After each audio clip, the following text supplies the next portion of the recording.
Twins finally find an offensive surge tonight. They take down the Dodgers in Game 2. Final score 10-7. We got your full deep dive coming up next. Minnesota Twins Postcast.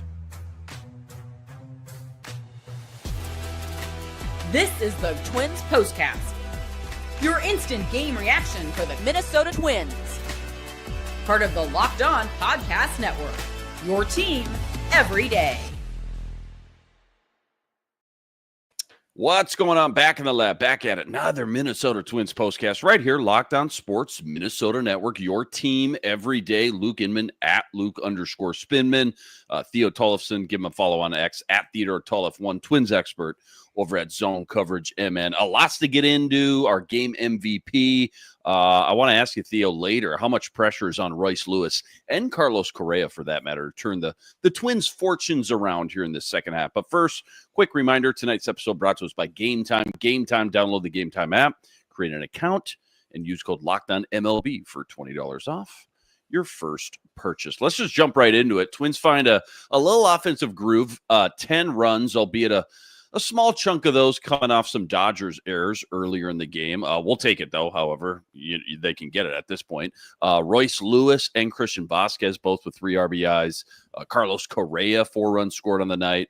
Let's just get into our biggest turning point to kick things off. Time to reveal where the game was won or lost. It's the turning point.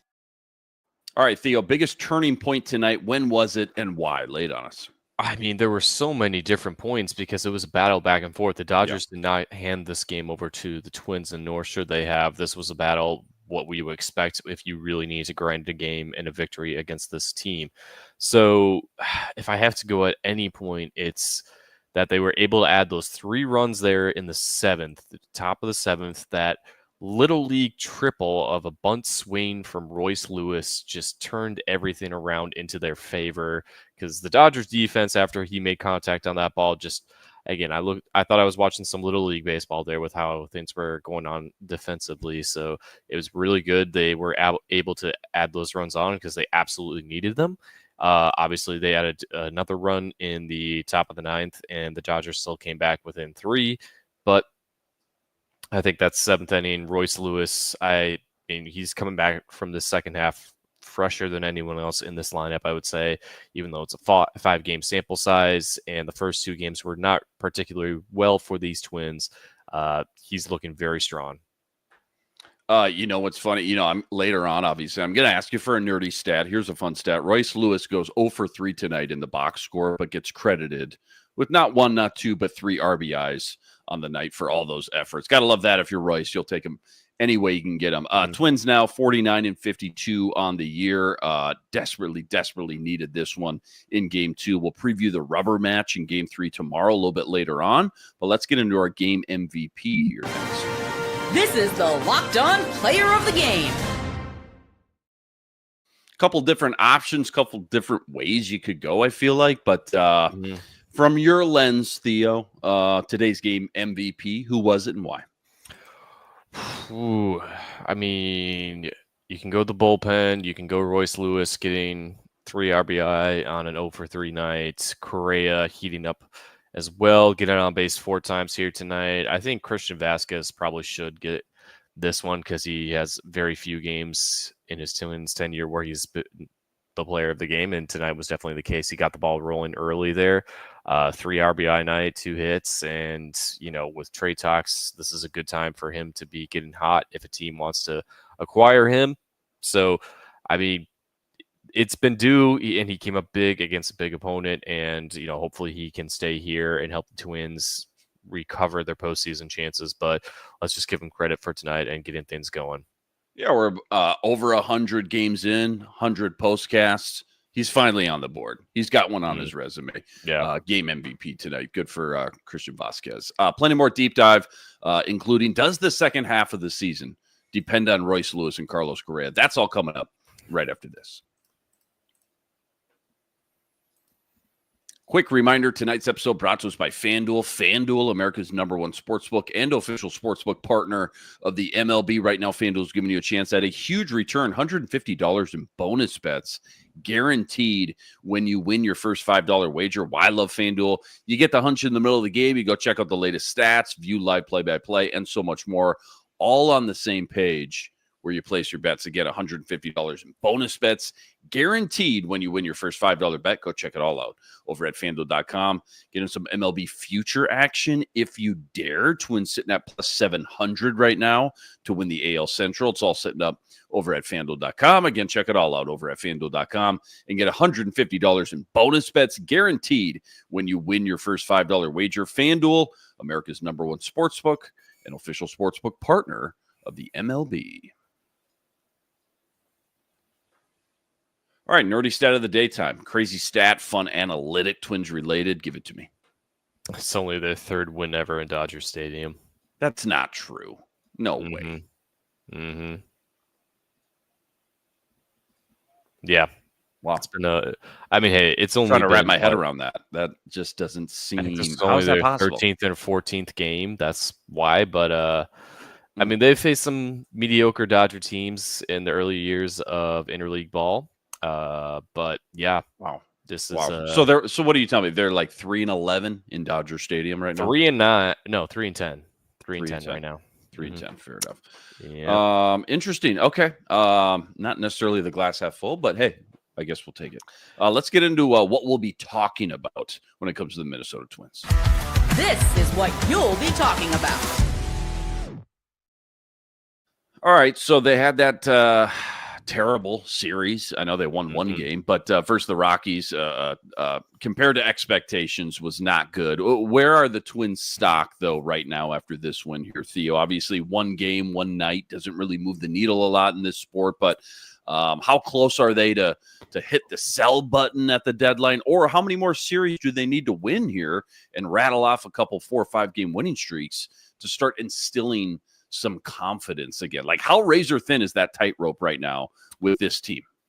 I think we're looking at a situation similar to how they were in 2017, where they're going to be trading away guys who are on expiring contracts at the end of the season, and maybe either one of Griffin Jacks or Joan Duran to hopefully get some pieces that can, if they're not ready this year, can reinforce the team in 2026, because this core is still looking very strong.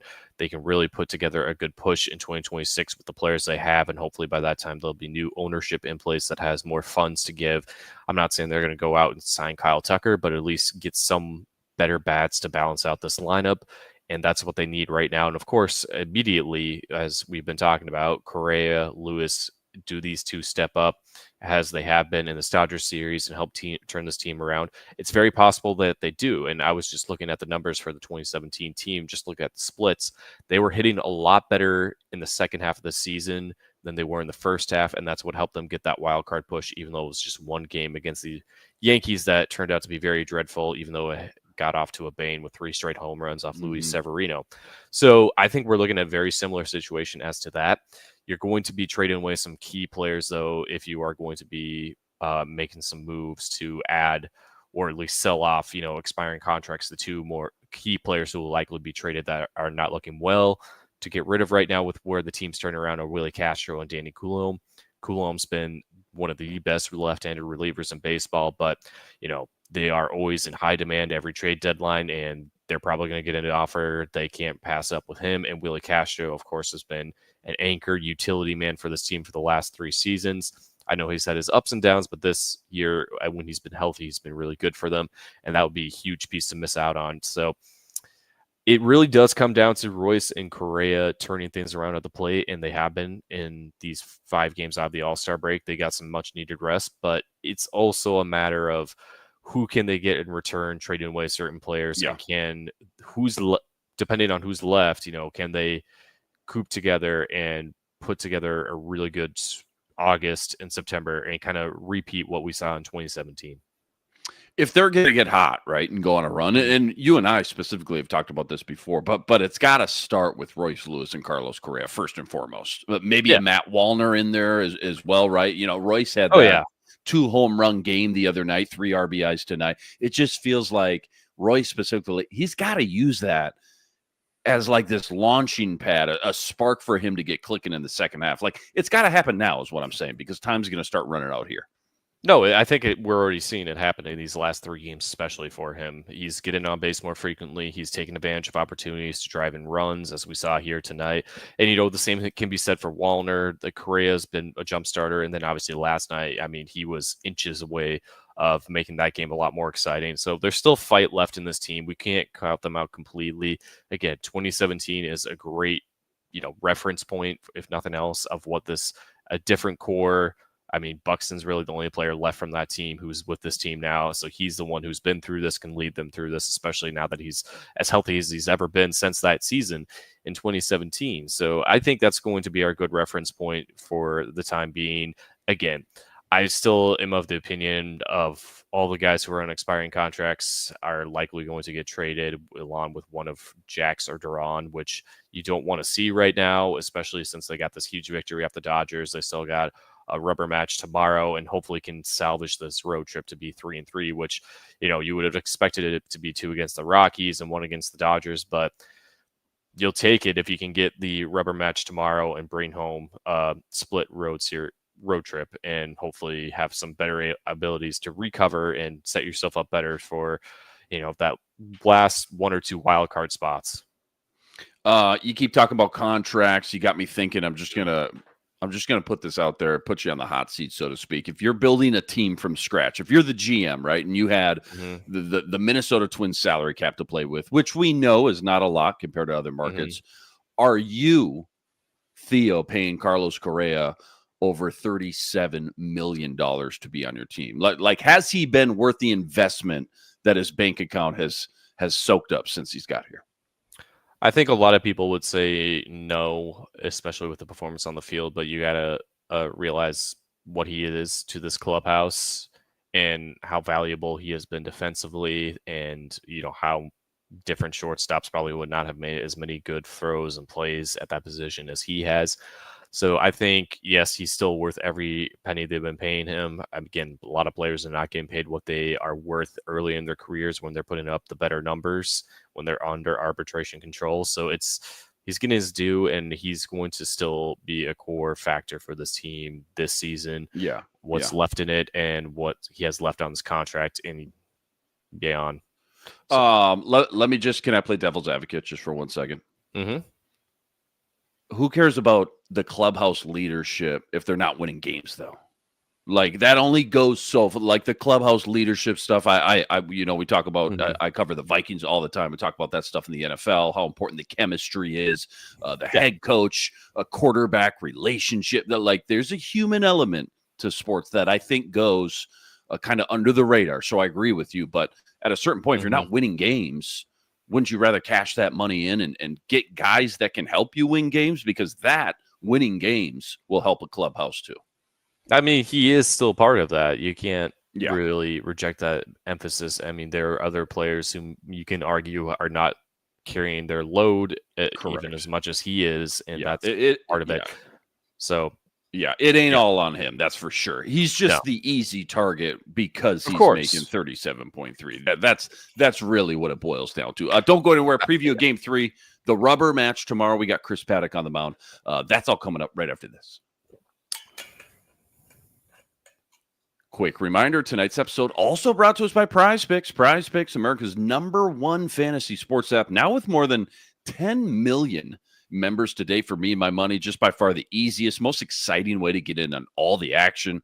Well, you watch your favorite sports, you watch your favorite players. So simple too. All you got to do, you pick more or less on 2 or more players' stats. You watch the winnings roll in, strikeouts, RBIs, home runs, stolen bases, base hits, you name it, they got it. Take your pick on more or less.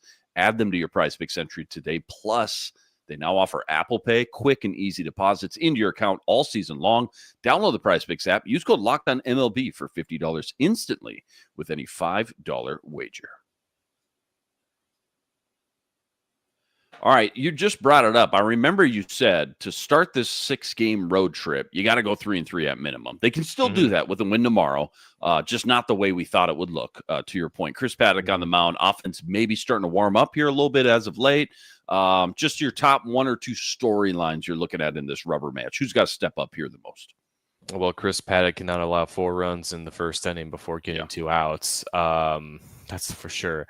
Tyler Glasnow is going to be back on the mound for the Dodgers. He's been hurt a lot this season, decent when healthy, so maybe his absence from the mound and building his arm back up is going to be to the Twins' advantage, especially with how the bats have been the last few nights here. So that's what they got to work off of. Paddock, especially with how long the bullpen was pitching here tonight, has to, go 5 and hopefully only give up 2-3 runs and maybe 6. So, it's a tall order for Paddock tomorrow. It really is going to fall on him. Yeah, 100%. Twins take advantage of some sloppy errors by the Dodgers. They hold on, take game 2, 10-7. That's your final in LA. 49-52 now on the year. 3 games below 500. Huge shout out to all you guys, though, all the everydayers out there that always make us your first listen. All you guys coming in the chat with us from game to game. Make sure you like and subscribe. Check out all Theo's work, by the way, on X at Theodore Tolliff1. Plus all the work he's always putting up over at ZoneCoverageMN.com as well. Luke Inman on X at Luke_Spinman. Theo and I right back here. Game 3 tomorrow, 3:10 first pitch. Get to right here. Same time, same place. Until then, signing out.